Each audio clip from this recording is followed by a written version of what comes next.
Tiniyak ng ilang kongresistang handa na ang kani-kanilang mga distrito sa pagtama ng posibleng superbagyong Uwan. At para mas maprotektahan pa ang kaligtasan ng publiko, may mga panukalang isinusulong sa Kamara. Yan ang ulat ni Bella Lesboras. Ngayong sunod-sunod ang tumatamang bagyo sa Pilipinas, binigyang diin ni House Committee on Agriculture and Food Chair Mark Enverga na dapat nang mapaigting ang pagbibigay proteksyon sa mga magsasaka na karaniwang lubos na napeperwisyo ng mga sakuna. Isaan niya sa mga maaaring gawin ay ang pagpapatupad ng reforma sa crop insurance system sa bansa. Tuwing may kalamidad, dapat daw kasing masiguro na may nakahandang tulong palagi ang gobyerno.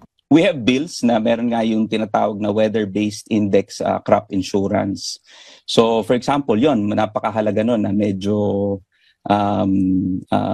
may mga bagong sistema na dapat ma-introduce dito para masiguro po natin na sa anumang panahon malakas ang loob ng ating mga farmers na sila ay makapagtanim dahil meron susuporta sa kanila na crop insurance ng national government. Si Akbayan Party List Representative Percy Sendanya naman, panukalang batas para sa nature-based solutions ang isinusulong. Ngayong tumitindi na ang epekto ng climate change, mahalaga rin anyang sabayan ito ng mas agresibong aksyon.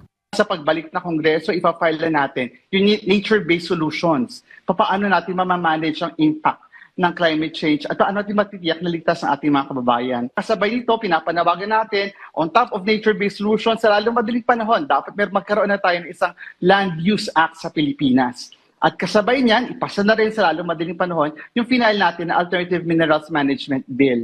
Sa ngayon, naghahanda na ang marami sa pagpasok ng panibagong bagyo na tatawaging Uwan. Pagtitiyak ng ilang kongresista, nakahanda na ang kani-kanilang distrito at nagkakasa na rin sila ng panibagong relief operations. We're preparing already. We already did inventory of whatever we have at the moment. We're confident, knock on wood, at syempre, as long as ayos yung navigational gate namin, we hope to be able to manage it.